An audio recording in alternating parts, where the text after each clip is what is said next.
My essay in the book begins with the words Bohemian Technocracy.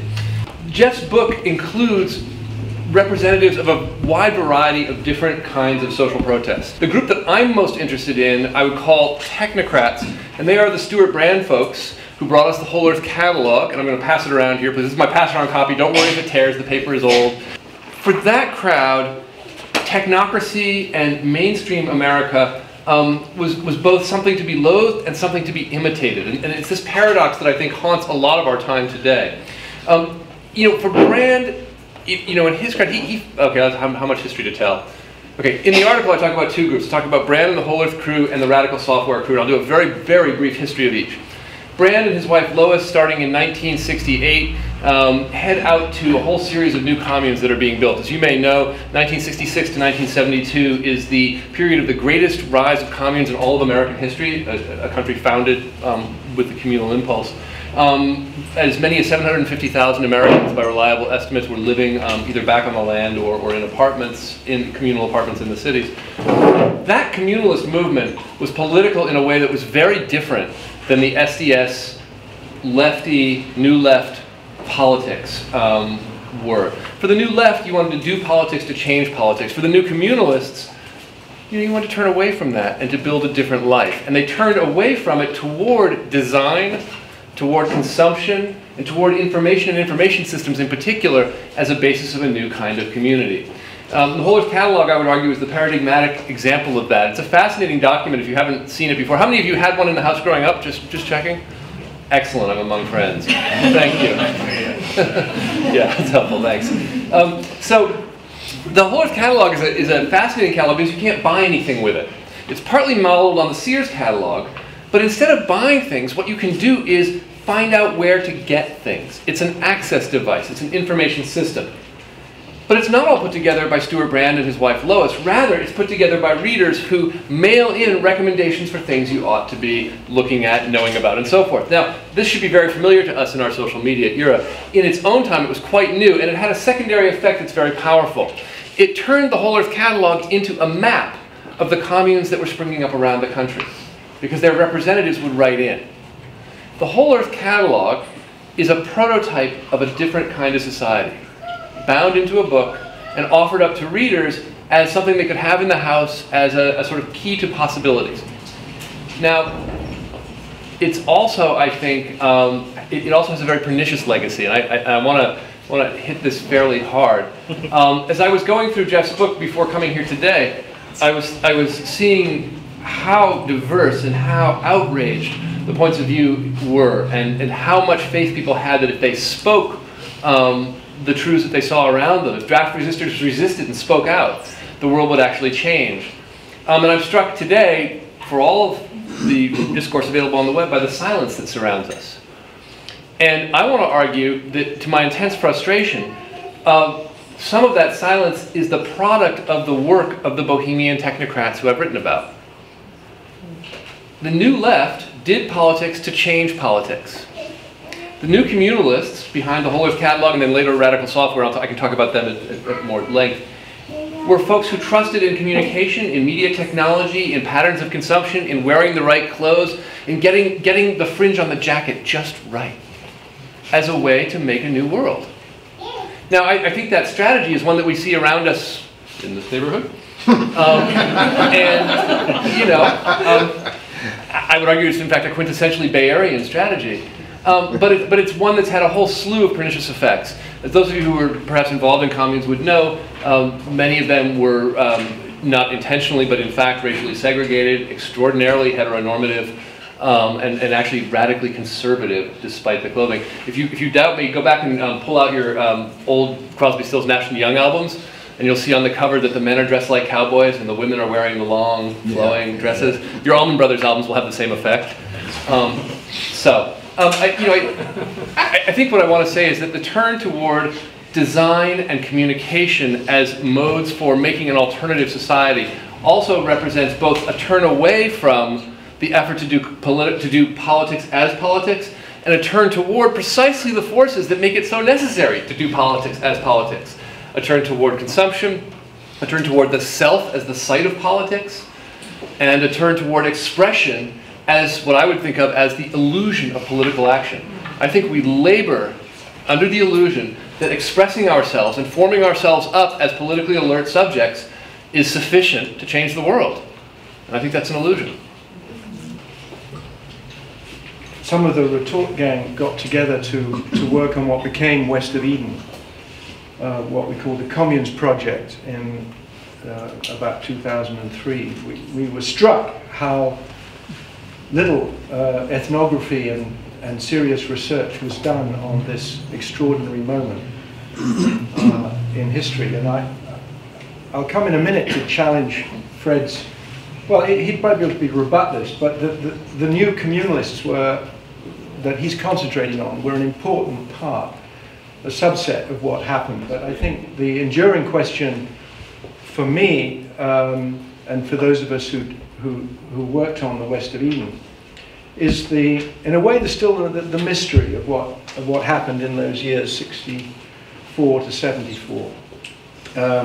Why this explosion of commoning.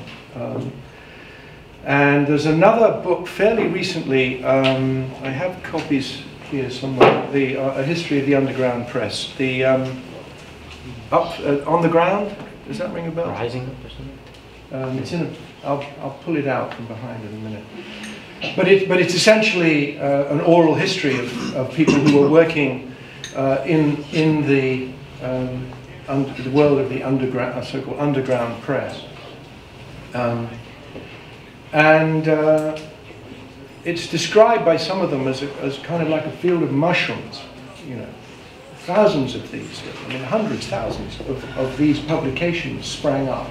Now, of course, the Whole Earth catalogue is a very important thing to discuss, and I thank Fred as well for his great book, for the work done on excavating that history from counterculture to cyberculture. As I said in a review of the book, it seemed to me that the question was brilliant. How was it that the computer, at the moment when students at Berkeley had round their necks, right, the punch cards, which emblematized all that was dehumanizing, alienating. It was a kind of synecdoche for omnicide and soul murder. How come that within one generation this machine had been transvalued into the nimble techniques of freedom, of the liberation machine? That's a really productive question. It was terrific of Fred to ask that question. Now, the answer, I'm not sure that I'm satisfied with anything that I've read or that we did in trying to understand, as I say, this efflorescence of communalism and commoning that happened at the moment of, I suppose it was the longest boom in capitalist history, but why it was that literally tens of thousands of people went to live in community. Thousands of young teenagers got on Greyhound buses and headed west in exile from the Valium-soaked suburbs of Connecticut and elsewhere. And some of them within weeks found themselves outside the law, not having any strong politics. Teenage girls who started to work, for example, in the intensive work we did on the string of communes on Albion Ridge. Those of you who know Mendocino, there was a number of communes. We did a kind of a close study of a group of communes up on Albion Ridge. And in a barn we found, just one day they put down and they never did another, they did no more printing, but there was the hand press that produced Country Women, which advocated natural childbirth in a state where midwifery is criminalized. It's a very interesting history that goes, I think, quite well beyond if we confine ourselves to the fascinating question of Silicon Valley and the counterculture. And I just, maybe some of that might come up in conversation.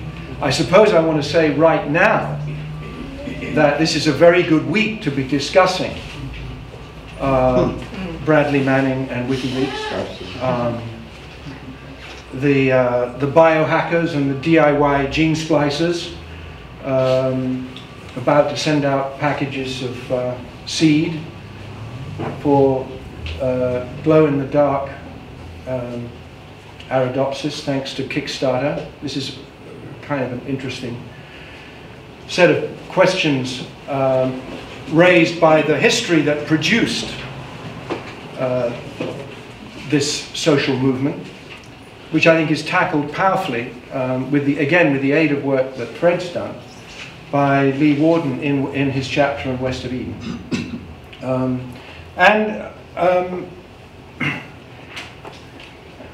I think I'll just say something by way of, again, another puzzle before we open it up, Fred, which has to do with the particular, in general, about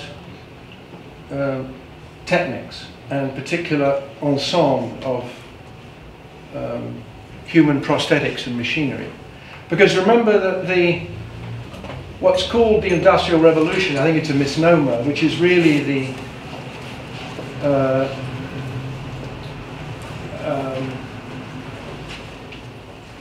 what we're really talking about is the great enclosure, the concentration of production in what became factories. That world historical event actually depended on water power, on machinery that was available and used by the Romans. So I don't buy any version of technological determinism. But I will say this, I certainly don't agree with liberals or Marxists who take technologies to be neutral. In the case of liberals, it's kind of like there are good uses and there are bad uses. For the Marxist, of course, it's just that it's either free or fettered. It's in the wrong hands. They thrill to the sound of large tractors, of course.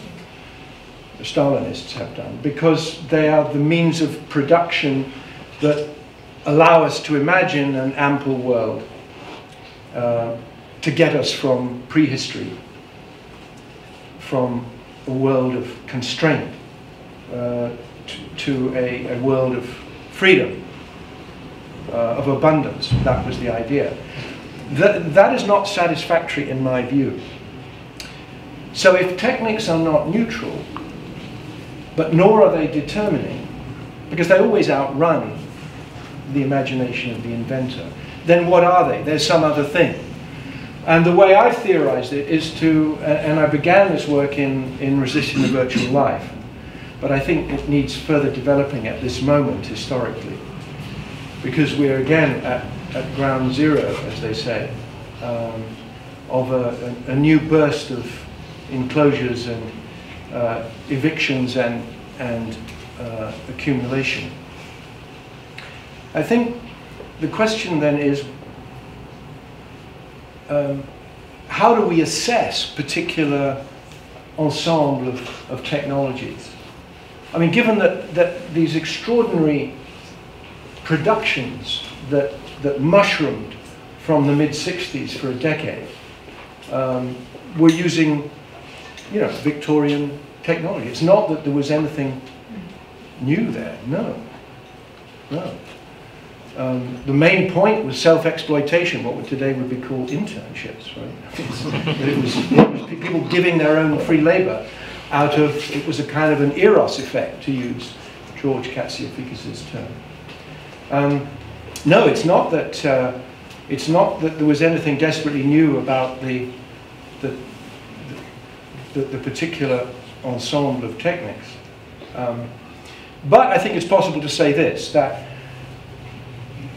what we need to do is to ask ourselves of any particular technical innovation, what forms of life does it conduce, and what forms of life, as it were, have to be worked against or uphill for a more ample world and life in common.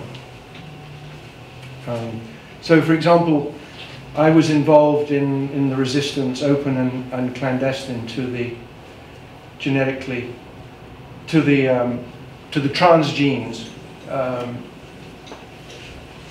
that were released first in the East Bay, anywhere, that had been developed on the roof of the bookbindery down on San Pablo, and Advanced Genetic Sciences planted out strawberries with the flounder gene in, so that they could produce these things a little further north to get a competitive advantage. Again, it had nothing to do with taste, but this is all to do with, I mean, the political economy of agriculture.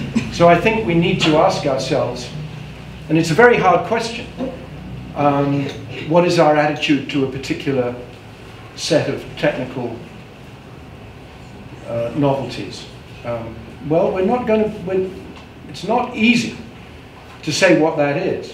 And it's not easy to be provisional about it either, because the two technologies that I'm passionate about, which I mentioned to Fred and Geoff when we went to get some coffee, I found years later after thinking about it, namely the bicycle and the radio, they were, for me, technologies of liberation. When I was a boy, the radio, I built a little crystal set, and I was sent away to one of these carceral institutions at the age of 6 to be trained up to run an empire they didn't tell me didn't exist anymore. In a kind of Foucauldian total institution. And the radio brought the outside world in. And the bicycle allowed me to go out into the world. But you see, wait a minute. The nimble technology of freedom that is our own personal computer, it depends entirely on the social relations that the user is in. I mean, tell that to the data entry neo-slaves, you know, in the third world. Or tell the Bihari down from the hills who's working in the joggies of Delhi on a tricycle. These heroic improvisations that make the cities of the South work, right? So, in a way, it completely depends, but again, not completely. So, I'm fascinated to ask the question about the threshold we're on now in relation to the new round of accumulation in Silicon Valley. What lessons we can get from looking at design history, from the use of the printing press, and whether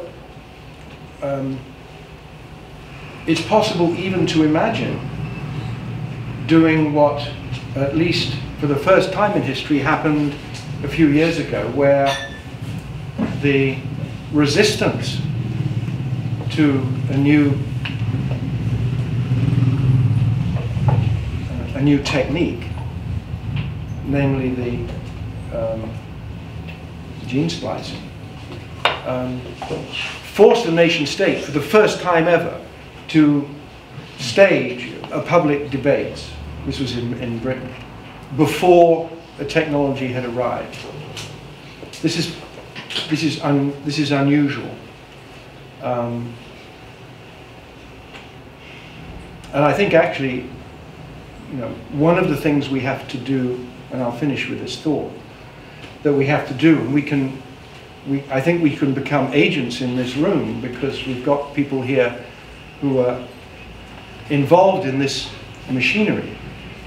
I was very alarmed when I had an exchange with Julian Assange in London, when he was still, before he'd gone into full hiding, in which it became clear that he presumed that there was a techno fix, that by the use of a firewall, that he was going to be able to construct a technological means to guarantee, democratic transparency. And he blamed Bradley Manning, essentially, for being naive. Well, what kind of social movement can we really expect to build in order to construct a more ample world of life in common, if it depends on technical means like that? I don't think it's possible. I think it's a mistake. Great. I think we want to open it up and talk with you. We know that there are a lot of folks in the audience who who've been in conversation with us in different ways, and so I do want to open it up. I want to add only one thing, which is just the word institutions. My great concern is with the technological fix that Iain described is that it takes us away from thinking about the kinds of institutions that we need to build and the ways that we need to reach out across lines to folks who are very different than ourselves. I'm struck as I look out in the audience. I think we're 97% white. The age range is 25 to 60. Where I'm going is that this looks a lot like the counterculture look, the technocratic counterculture. And I remain concerned that we haven't begun to build the kinds of institutions that reach out to folks who don't look like us, who are very different than us. And I think our hopes for technological fixes make that particularly difficult and are themselves a legacy of the counterculture. I mean, the availability of cheap paper and electric typewriters made a dramatic difference, right? I mean, even the article that Geoff talks about, it's about a person using an electric typewriter to make an article. And you wouldn't have been able to do that if you didn't have a typewriter, especially electric typewriter, or even cheap paper. There was an explosion of pamphleteering after the collapse of censorship in Britain, 1642. All the language that we think of as, the American Revolution, the French Revolution, is pretty much already there. And it comes out of a frenzy of pamphleteering in the 1640s. Now, the paper was not as cheap, but on the other hand, each copy was read by many more. And so, again, we'd need a kind of history of reading, I think, to compare. I mean, I take the point, and of course, every new development will change probably the conditions of circulation and reading, but I'm not convinced that the electric typewriter was the thing that triggered it. I asked Stuart Brand sort of where the catalog came from, and he said that actually the one technology that helped, I'm going to get the name of the technology wrong, but it was precisely the ability to take photographs and then lay them out the way that the catalog is laid out really cheaply and easily that made the catalog possible in that sense. Yeah. But chemistry, like mimeograph, chemistry. Exactly, the mimeo is really important. The first whole catalog was actually a mimeo that he took up to the Communes. So I think that's totally important. I don't want to neglect that, but I think Ian's earlier point about how emerging technological possibilities get attached to social movements and integrated into them is really important. Of all the things you could have done, I mean, he could have made an advertising circular, he could have pursued wealth in a lot of ways. Of all the things you could have done, why the Whole Earth Catalog at that particular moment? Why the kinds of publications that we see here? So I'm particularly interested in how those kinds of machines get attached to social movements in the time that they come. And my sense is that particularly in Silicon Valley, where I live, the first thing that we look at is the machine. And in fact, we need to just practice turning that around and say, what are the social movements and into which the machine is being fit? I think the Arab Spring was an enormous failure, and as I think was, and this is going to be more painful perhaps, Occupy. And I think that they suffer from the same delusion. And the delusion is that when we gather and express ourselves, things will change. There's a missing intermediary, and it's an intermediary that folks who protested the Vietnam War know very well. My first book was about Vietnam. I think there's a huge difference between the Pentagon Papers and other forms of vocalization in that period. If you're gonna change a highly organized, bureaucratized corporate state, you need to invade and work to break apart and fix the institutions that are there. Heading out into the street is a great start, but it's like trying to take down a forest with an axe. It's not enough. Expression is not enough. And I think that in our moment in particular, we labor under the illusion that self-formation and making ourselves a different kind of person together is sufficient for making the world a different kind of place. That's a liberal illusion that comes to us actually from the immediate post-war era. coming to a book near you, and that was my only plug today. But that's a liberal illusion from another time. And it's one that's attached to devices in which journalists in particular promulgate in association with those devices. The Arab Spring opened the door for interreligious conflict, for all kinds of problems in Egypt, for the oppression of the secular state, the oppression of minorities. I mean, Syria. Syria. Yeah, I should have said, instead of failure, I just should have said Syria. So I think that's a challenge for us. And yeah, but I'd like to hear you on that. About the Arab Spring, because it relates to the green machine and my work on the streets and transportation. It's interesting to note, apart from the social media in, say, Cairo, that a necessary condition for what happened in Tahrir Square was the stopping of traffic. I mean, those of you who've been to Cairo know that it's a nightmare crossing that place. And the stopping of traffic was the condition of democratic deliberation. That was at least as key, which tells me that the struggle for the squares and for the spaces of deliberation, we're very grateful for Joseph to make this available to us, is tremendously important. And some days later, I was told by a friend, a Cairene friend, that the sound of the engines of the flatbed trucks with the goons coming back into the square was a counter-revolutionary sound. So I'm not saying that we should stop all traffic in San Francisco, but in other words, these technical instrumentalities, interanimate.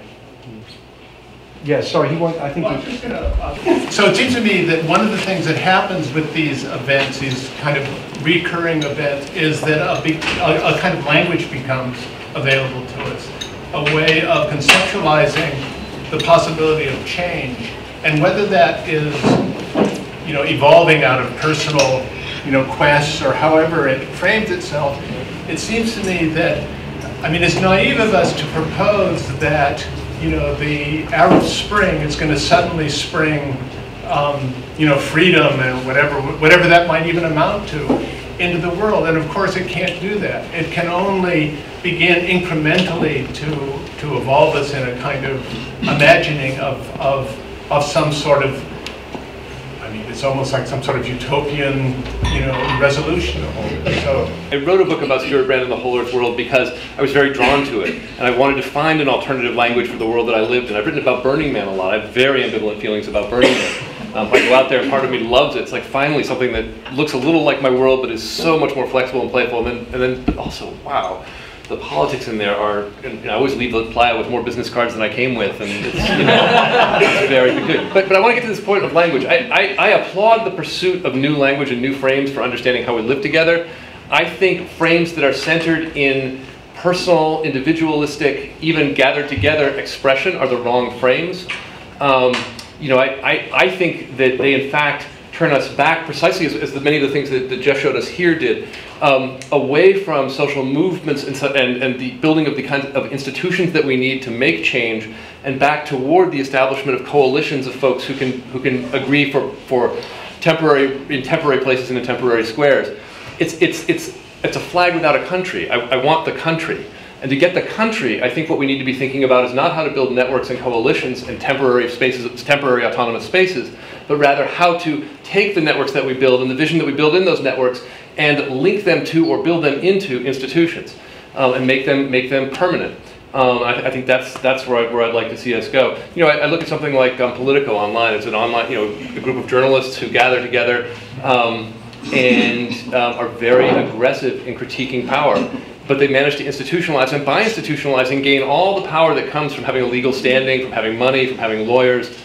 I want to see us have that power too. And so. Actually, the cost of these instruments is trivial compared with the free labor that went into it.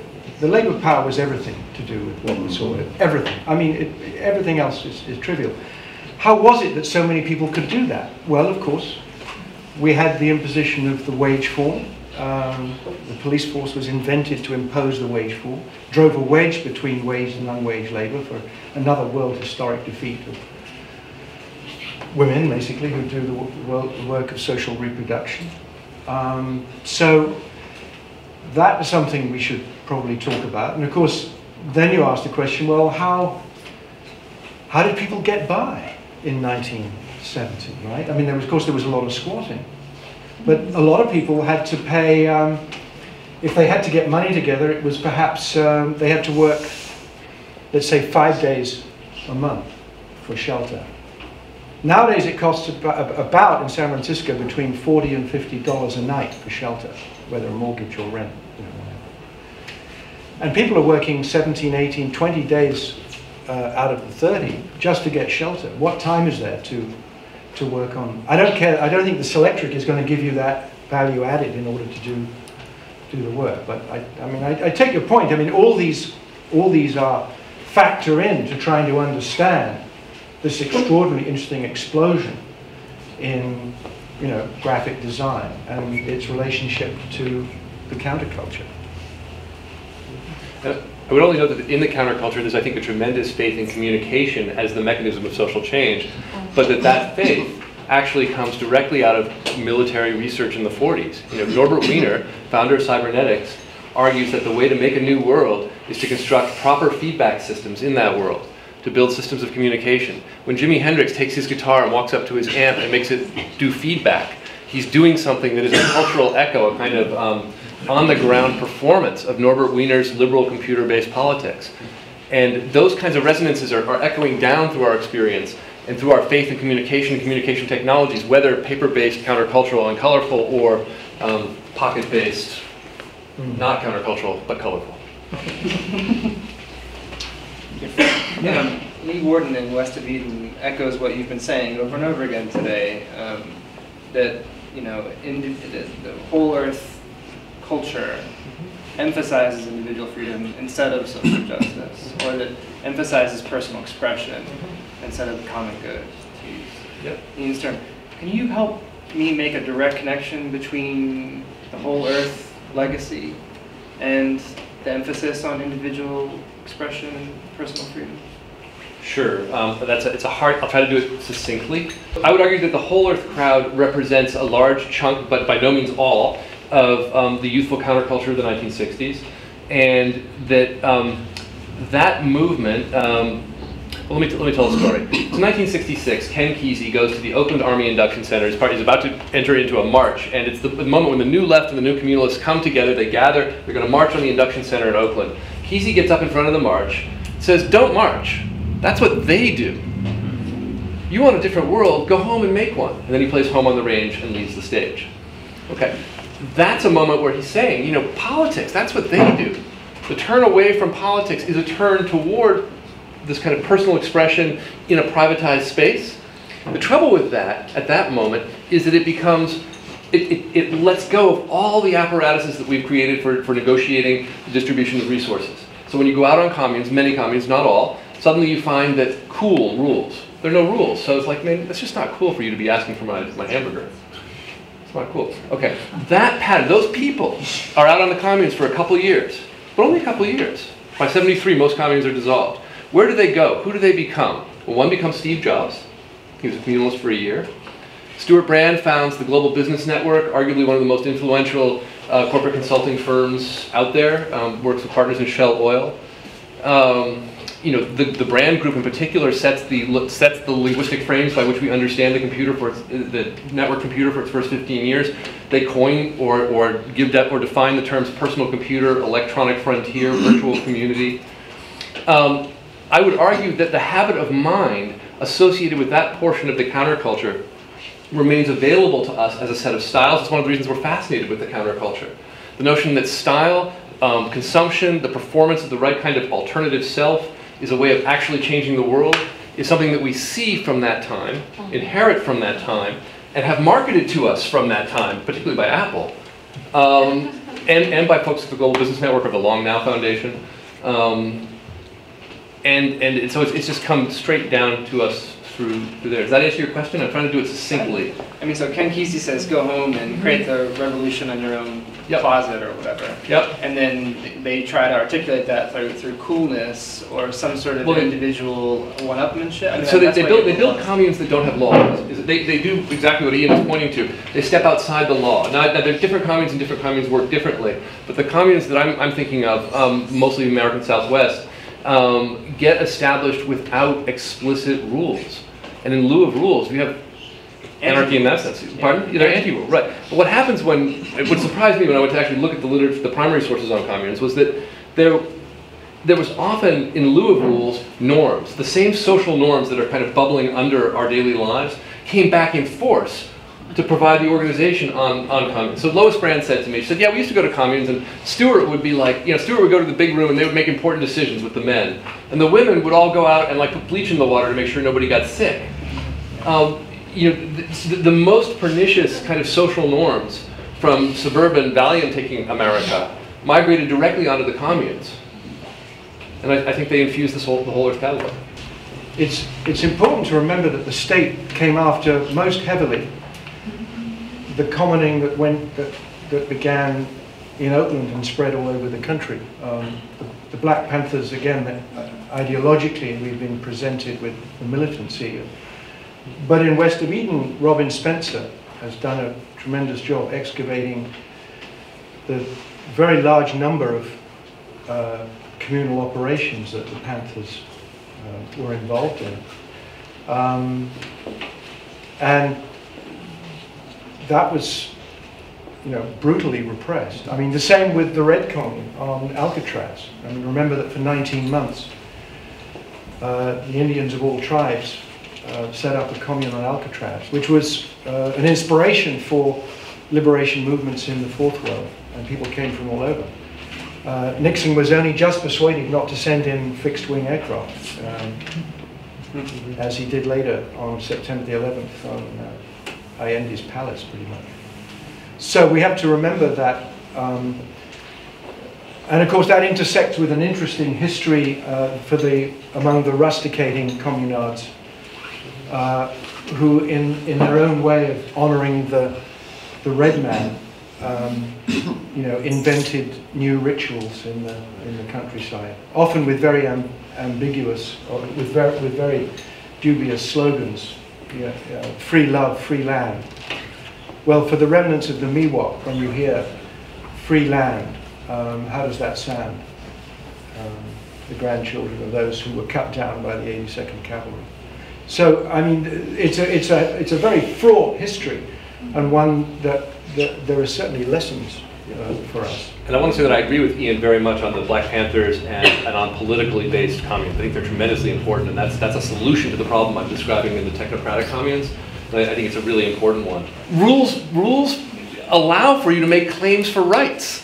You're not treating me fairly. The rule says we have to all be treated the same. I'm under the rule, I should be treated the same. Whereas, if the rule goes away and we govern by social norms, then it's like, you're gonna have a baby by then, right? And suddenly, all those norms, all those prejudices are available as the basis of action. And that's a real problem. There's a second feature in regard to infotechnology worlds, which is, I think, the faith that communication is somehow a disembodied activity. And that in the 60s, in the technocratic communes, what you want to do is govern by shared consciousness. We'll all just get our heads together, as the phrase went at the time, and we'll connect, as the phrase goes now. And connecting is a weirdly disembodied thing that, by virtue of being disembodied, takes away the language that you might otherwise have for negotiating difference and rights. And difference becomes very, very difficult to talk about. Gender is a big one. The other one that hits me over the head constantly is race and class. Those things are very hard to talk about at the moment.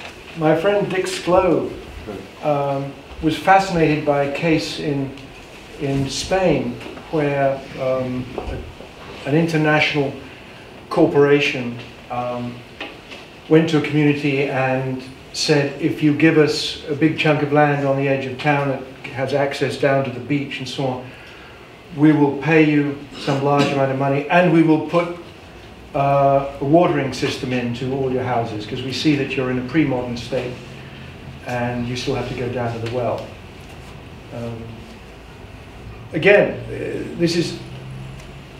the social relations produced by particular technical arrangements are interesting. So famously, whether it's true or not, Robert Moses supposedly built the bridges on Long Island so low that buses, public buses, could not get to the beaches of Long Island. So it was, as it were, apartheid by concrete. In the case of the village in Spain, suddenly everybody has water delivered to their apartment or house.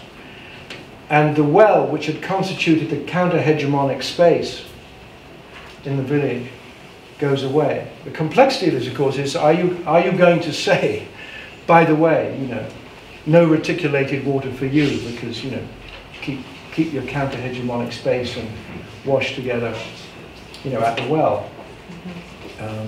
I had the same problem with a small group advising the ANC, who were then a government in waiting in South Africa. And we produced a document which suggested that it was not necessary, because it was, by the way, historically cyclists who demanded the paving of the planet. There was a very large, Chris is in the room, Chris Carlson and I talk about this. There was political cycling en masse back in the 19th century, 10,000 people in Market Street, 1896, demanding better roads. It's the dialectic of history. Now we go down there demanding that they tear them up. But no, the demand that we don't need to pave the planet, the full tarmac is not necessary. Let's have some intermediate infrastructure. Again, it's not maybe for Northerners to say to the modernizing elites of the South, oh, by the way, now no roads for you. So this is, you know, these are very complicated set of questions about the technical arrangements. But, you know, to kind of counter the triumphalist narratives of the counterculture, which is the triumph that sort of happened indirectly, there was a great deal of pushback, and I'm thinking about sort of that managerial revolution all over again. And I think of Marge Piercy, you know, who wrote both in her great essay, The Grand Coulee Dam, which was a critique of gender politics science, very easy to find on the left, and also on careerism, the growth of alternative careers in power, and then in Small Changes, which I hope it gets reprinted soon, because I think it's tremendously relevant to what's happening right now. And you talked about this electric typewriter, and then the discussion about women's labor, I think, really needs to be kind of fleshed out here a little bit more beyond our reproductive labor, because of the rise of women perhaps in second wave feminism, which was 64 to 74, like an emerging movement, moving into the workplace or being more empowered psychologically and with their consciousness empowered in the workplace, and probably forming the largest pool of typists. So I'm just looking at the way that these magazines may have come together, back to that issue, and the social history of that is that there could very well have been a lot of women involved in that process who typed, because actually in digital culture, men have not learned to type frequently, and in older generations of digital users, because women were trained as secretaries. And of course, the feminist movement would have critiqued the role of the secretary. So in terms of having a countercultural impulse to move one's labor into another direction, then I'm just wondering what you think about that, or if that... I want to challenge your chronology a little bit, because I think one of the things that's in Geoff's book that I really like is there's a big shift from the American counterculture of 64, 65, 66 to the movement-based culture of the early 70s. You know, when you see those Black Panther publications, they're late 60s, when you see the women's rights, things like Off Our Backs, when you see queer rights stuff, that tends to be later, and I think that's really important. I think one of the things that the earlier 60s cracked open, and I would actually argue that it was cracked open in the mid to late 40s, but that's a whole other book, is the possibility of identity-based movement politics that was political and commons-based, but at the same time also weirdly segregated. So Stuart Brand actually turned over an issue of the supplement to the catalog to the Black Panthers. and they produced an issue. He didn't even talk to him during it. They were never integrated into the process. You know, and those worlds stayed really separate. And I'm on the one hand, I'm thrilled to see a women's movement in the early 70s, an African American movement, a queer rights movement. I would argue that ACT UP is one of the most important groups in our history. And yet, what I see at the same time is all these branches shooting off a trunk and gradually becoming ever more distant from the trunk. And it's gotten very difficult in a politics based around the claiming of identity and the expression of identity to come back together and say, wow, we belong together in a different way. The place where I see that discussion happening right now, and this really chills me, is in the church. Yeah. You know, it's really hard if you're not religious to have a kind of discussion across those groups. How come people won't consider forms of church organization as a model? Because it's being done. I mean, a storefront church is not. This is a storefront church. So that's great. I love the idea of a church as a model. I actually go to church. Where does that make us, right? Yes, sir. Altar boys. Altar boys, yes. Thank you so much.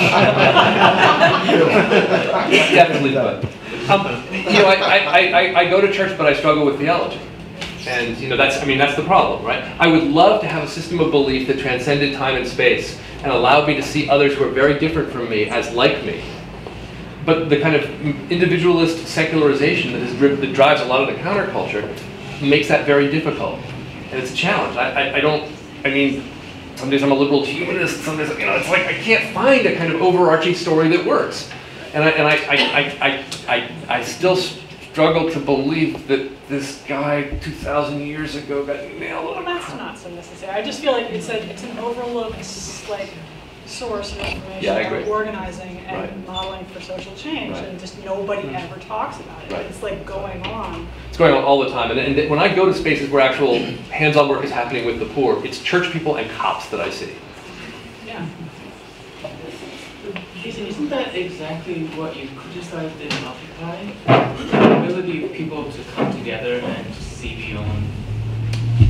No, thank you for asking. No, so I think that's one of the great. That's the hopefulness in Occupy, and it's the most encouraging part. What I critique in Occupy is the inability to institutionalize that or make that last longer, to get out of the park and into a building. Well, it was beaten down by police. I mean, churches were beaten down by police. I'm sorry. Okay. You know, lots of things were beaten down by police. The New Left was beaten down by police. You know, so what? That happens. I mean, it's hard, but movements survive that. I mean, not all movements do, and there's a level of oppression that you can't get past. So one of my first big journalistic stories was Tiananmen Square, and I covered it from the U.S. and social movements. So I've seen beatdown. Okay, what happened in Occupy was not Tiananmen Square, and that's an important difference. Okay, I may be wrong, but I don't think so. I just didn't see the text coming in.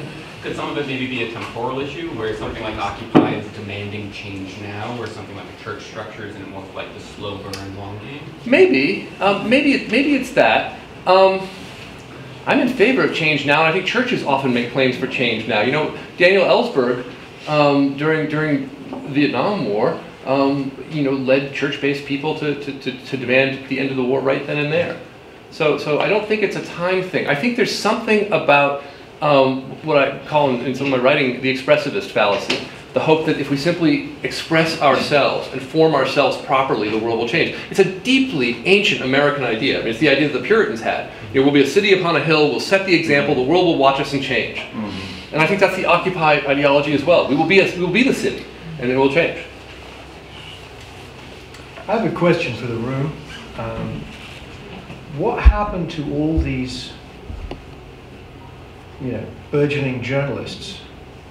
Thousands and thousands of them writing over 10 years. Where did they go?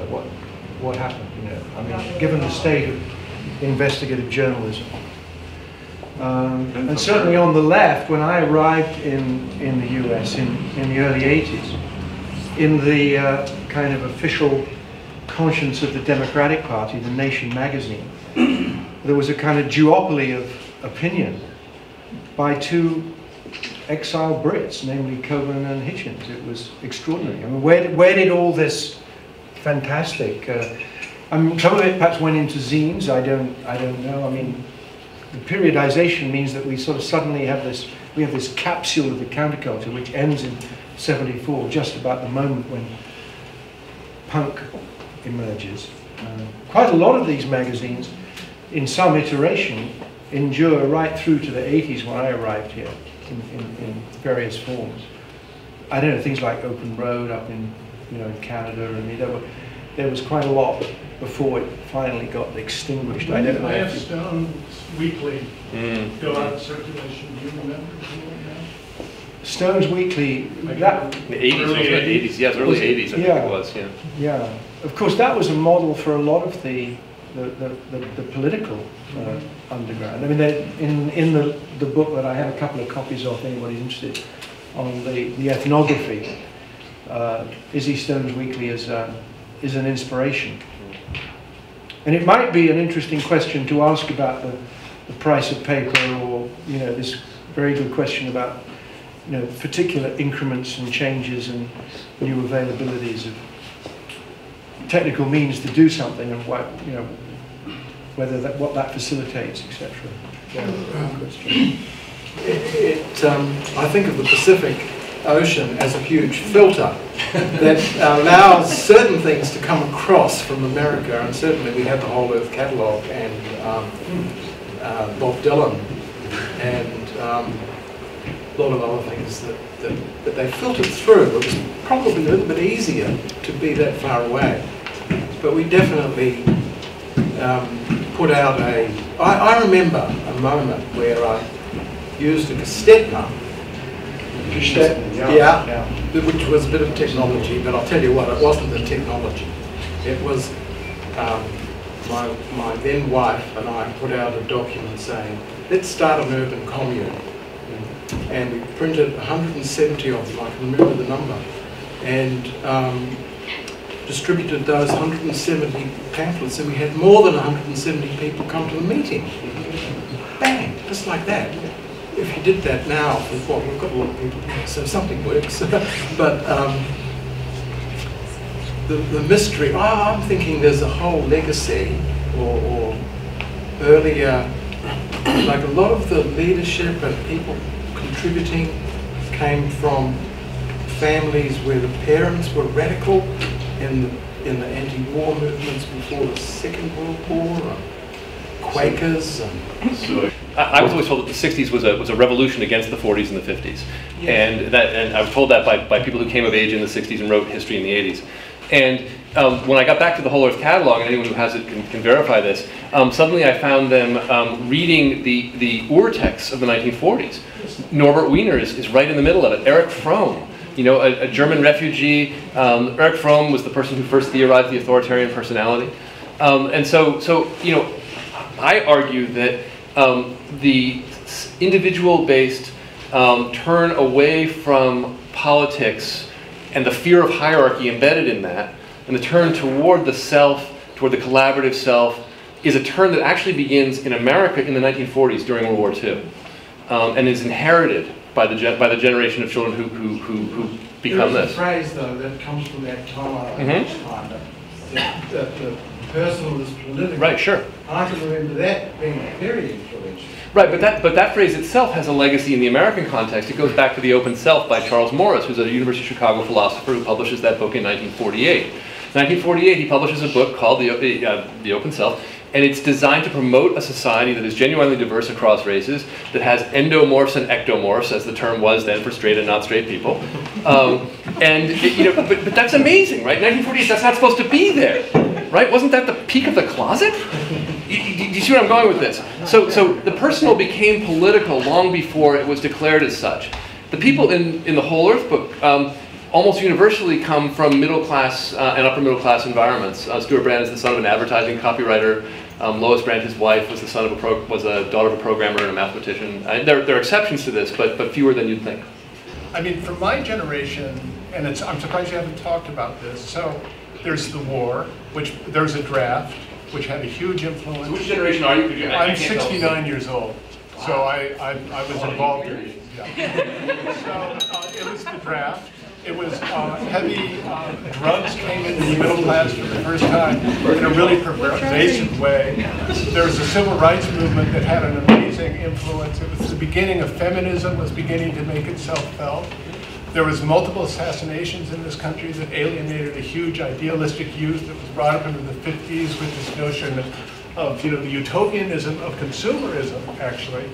And so all of that kind of, I think it was a perfect storm of, diverse, influences that's, had something to do with spawning this kind of alienation or this kind of reassessment, it's called. So I'm the first guy to read Stuart Brand's diaries, as far as I know, after Stuart. And it was a wild thing to go back and read his stuff from the 60s, because what he says in that is like, I'm trying to figure out how not to be a warmongering kind of nuclear era adult, but man, I love my car, man, and the record player. And so I think that generation, and perhaps it's your generation, has a quandary, how not to be the big technocratic, war-waging technology monger, but how at the same time not to let go of those amazing technologies that also came in the 50s, technologies of individual liberation, radios, cars, not so much, not bicycles, which are earlier, but letting go of those things. I think for his generation, LSD is one in a string of amazing, transformative, consciousness-changing technologies. I'm sympathetic, deeply sympathetic with the desire to be heard. And I see people in their 20s struggling to be heard in all kinds of contexts. And I see companies reaching out and creating platforms on which people can ostensibly be better heard. But the pattern of being heard in that space seems to be either one-to-many, like you'll be able to personally broadcast your personal news to the world, or connecting in this sort of very light mode of contact. What I don't see are technologies, maybe this gets to Ian's point about what technologies facilitate and don't. I don't see technologies for institution building. I don't see technologies for reaching out across social boundaries to people who are extraordinarily different than you, so different than you that it's difficult to talk to them. That's what I don't see. I don't see democratic technologies in that collectivist sense. And so that's what's concerning me. When you say I want to be heard, I'm like, great, but what I want to see is folks in your demographic building institutions that let you talk to each other across radical social differences. Mm-hmm. That's absolutely a huge challenge. Okay, here and then here.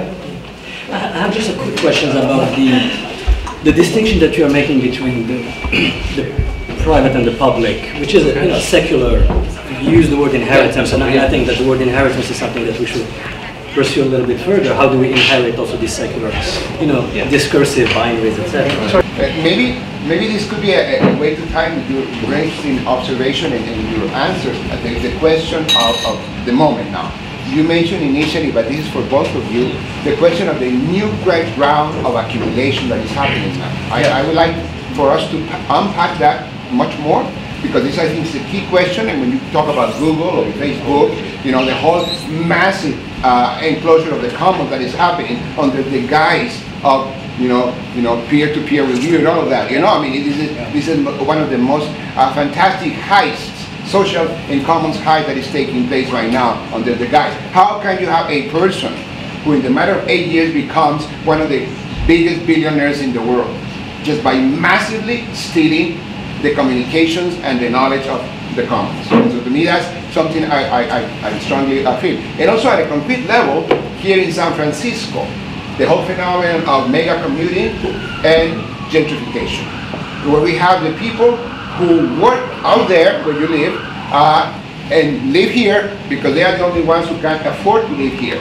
And the ones who are servicing them have to go outside. So we're becoming into kind of like a theme park facade of the funny guys like me who have these little accents and things and how to do things, We're grateful for you. Yeah, you want me to dance or something? Back to the blackface or something. And so you're diverse, right? Yeah, right. In more many ways than you can imagine. I'm an ectoform, if you will. And so bring out the calipers, Robert. Yeah, exactly. So what I'm saying is, if you could be kind enough, and again to thank Geoff and Pam and the whole crew here, Peter there, quiet too. Because I think it's very important to unpack precisely that question of how we are undergoing a massive reaccumulation of originary capitalism. And also by calling it by its name, capitalism, not some funny free market, this and that or the other. name the beast by its name. Well said. When we did Resist in the Virtual Life, it was at the moment of that earlier round, and so a kind of Niagara of cyber hype, you know, that we knew. A lot of people, I mean, the book did very well because people knew something was wrong, but they couldn't quite say what. And obviously, it was a bubble. The bubble burst in what, 2000, the spring of 2000. I feel this iteration is different. I mean, in a way, maybe it's more real. A lot of that was stock options, and Rebecca's book, Hollow City, in a way came out a bit early. It was a kind of lament for the end of San Francisco. I think we all should be suspicious of this, perhaps, because everywhere I've ever lived, they've always said, "Oh, you shouldn't be here. You've always just missed the golden age." You know what I mean? But maybe there's something really happening here. So yeah, I would endorse Ignacio's call for you know, trying to track this thing. And I found the map on the front of the Bay Guardian on the evictions, and Adriana had a peripeteia around the mission about, you know, where have our children gone? You know, I mean, the spaces of eviction and the Ellis Act. I mean, so it has there are kind of material forces at work which we have to push back against, those of us, again, who want to resist that. I know that it's not an answer to what you said, but I would endorse it. Yeah, Cal, you wanted to say something. Oh, can I oh, yeah, sorry, Cal. Hang on just a sec, I'll come back. So I want to endorse that also, and I want to argue that a personalist language is not the one that will help us do that. I think we absolutely need a language of capital, we need a language of systems, we need a language of political economy, not personal economy as politics, because that's what the folks who are doing the things that you're describing and decrying depend on. When I go to Google, it's about, I spent a lot of time doing research down there, it's about being a personal creative entrepreneur within Google. That doesn't make sense. The second thing I want to get at, though, is it's not only the evisceration of San Francisco and its Bohemia that we should be concerned with, it's the persistence of the incredible poverty across the way in Oakland. There are people who were never part of this discussion, who were never able to live in this part of San Francisco so as to be pushed out. And that's a community that I think we don't have a language for yet. And that's a community that I would like to see us reaching out more to. But if I may say, with due respect, the question of the personal, but I just kind of like shared a kind of like feeling with Tarek here. I do too, yeah. Yeah. I said it wrong because I agree with that. Yeah. No. In the sense of perhaps the production of subjectivity, because to me, here, what I think you are referring to is the question of production of subjectivity, not just simply the personal in the sort of like liberal kind of like whatever, but the question of how ideology at some levels creates a kind of like a screen, a fog, you know, that somehow is able to both destroy at the same time the social and the subjective as a creative possibility. So to me, this is very important to distinguish that, because there's a lot of, you know, screens and screens and screens and screens, and so where is us with James Franco? Pretty bad movie. What churches have going for them is private property. They own their property. They have a fundraising system built in and a not-for-profit status that allows them to function in a way that an individual can't. I live in a collective commune 4 blocks from here. 70 plus people live there. It's been going since '72, and we're a not-for-profit. It's a glorious mess. It's incredible chaos. The tie that binds us, cheap rent and housing in the city, and a bunch of freaks that we can all collectively bounce off each other. You know, how do you replicate that now? How do we, I'm curious, how do you use the church model? How do you even get private property anymore? They were able to get it in '72. And is that even I mean, that's the tie that bound communes, I think, in the '60s and '70s. Cheap housing, collective living together, real estate, right? Property. And how do we do that now? Maybe it's not in San Francisco, but how could you replicate that, say, in Oakland? very hard. Again, for West of Eden, we looked. We did. It didn't show up in the book, but we did an ethnography of the Artaud building, which was a classic. The organic intellectual ceramicist who went in there the first night to squat in '69 has a very interesting story to tell. I mean, it was a problem for cities, right? I mean, you had deindustrialization, and the cities didn't really know what to do about it. The Artaud building became a model, actually. City managers came from all over the country, and in fact, around the world, to see how they did it in San Francisco. It took 20 years to normalize the arrangements there, and it took a tremendous toll. I mean, the number of times they had to get dressed up and go down to the city. Interestingly, Margot Hinkle says that all the time they were hoping to get regularized, you know. Looking back now, it was the early, glorious, lawless moments at the beginning. Over the years, it became more and more mirrored the society that they were turning away from. I mean, many of them just wanted northern light and somewhere to do their fucking art, you know. But it took 20 years, and the city is, of course, not a monolithic thing. The fire marshal said, you know, there's massive violations, we can't let this happen.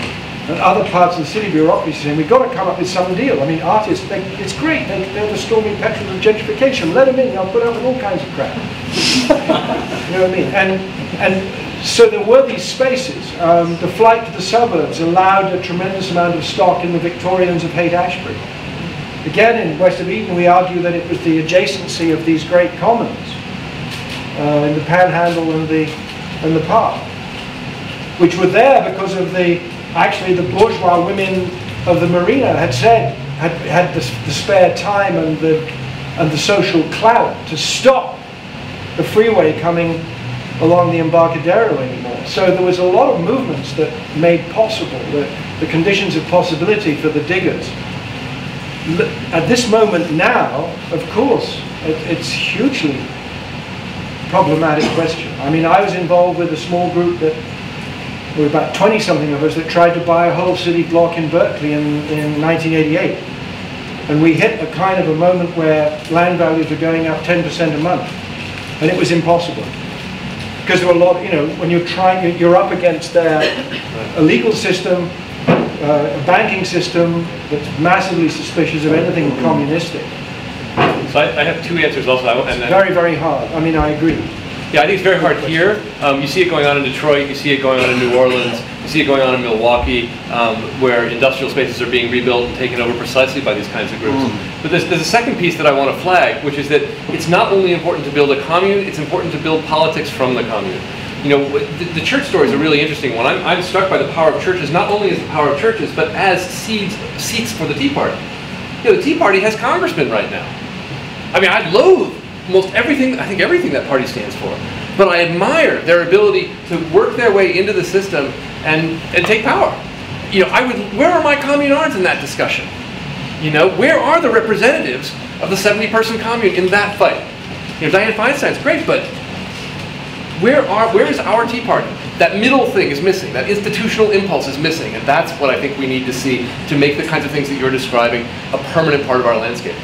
The emphasis on thinking that the social technologies, I mean, I'd love it with, you know, if it weren't for these technologies, perhaps it wouldn't have the impact that Gezi Park experienced with, you know, Twitter as a way to avoid, you know, government actions, etc. No? But I really want to go back to this idea of like just connecting to your different neighborhood and tolerating difference. I think that's something that we're beginning to forget through the use of technologies. And one of the exercises that I did, which brings back to the idea of church, was that I did want to do a protest against the evictions in the mission. But the way I did take that eviction map that went around Menendez of Guardian. But what I did is that I framed it through the help of a friend who likes ritual as a lamentation.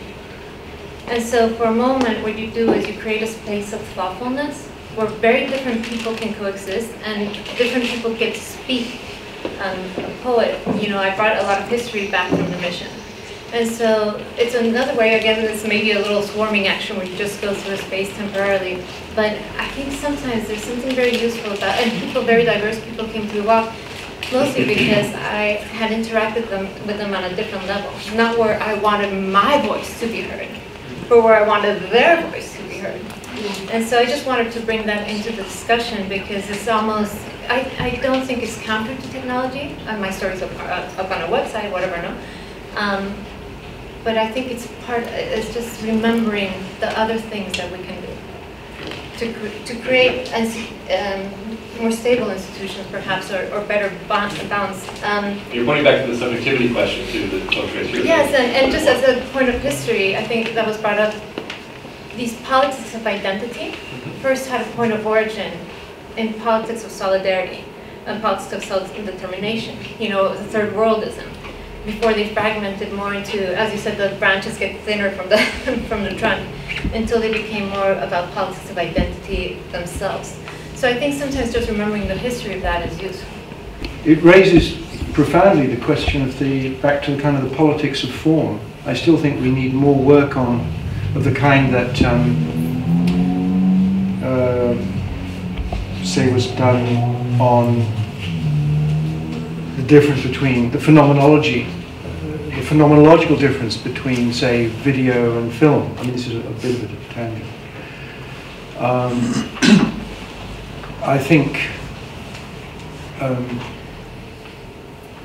talking to the founders of Pacifica Radio, for example, again, you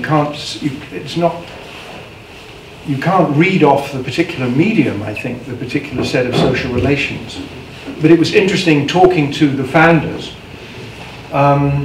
and people who first listened to Pacifica, KPFM, when it went on air in '49. The real shock was again in the, not in the content, not what was coming down the pipes, but in the form. And I think it speaks to your question of how you know, how one relates in a neighborhood, for example. So that when Adorno said, you know, in order to understand America, to the people who just landed in New York, exiled in flight from fascism, to understand America, just listen to half an hour of AM radio. The kind of, it was a parody of Ford's production line in which not a second of 2 seconds of dead air would get you sacked. Pacifica was based on silence, and that was the real shock. It was the candid voice at the microphone, and it certainly was an individualist voice. It was not community radio as it became in the 60s, where it became kind of an identity politics. But so again, I come back to the question of, you know, the social relations that are in which these new suites of technology get embedded,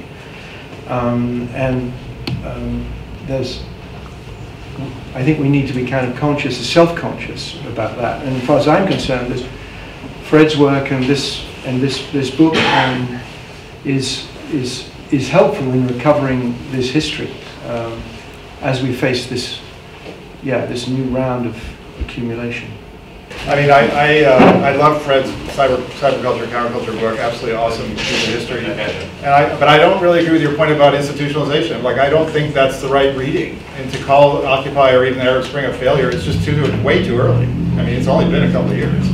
And really what I think these movements represent is a broad response to the complete breakdown of those institutions, that they are bankrupt and they cannot be repaired. And they are not available for seizure or occupation per se, that we need to create something quite new. And that, if you, at the Occupy movement, at the Occupy gatherings, the assemblies, for better and for worse, they were very chaotic, and you can't make any overgeneralizations about them. But my brief experiences of them were always that people were groping for something quite new. And they knew that it had to be very horizontalist, and they knew it had to really change how we do the basic, essential activities of daily life. That seemed to be running right through the whole thing. Yeah. So to say it's failed as of today, of course, it's self-evident. But to say that this moment in history is the time to cast that kind of judgment, I would totally disagree with that. It's way too early.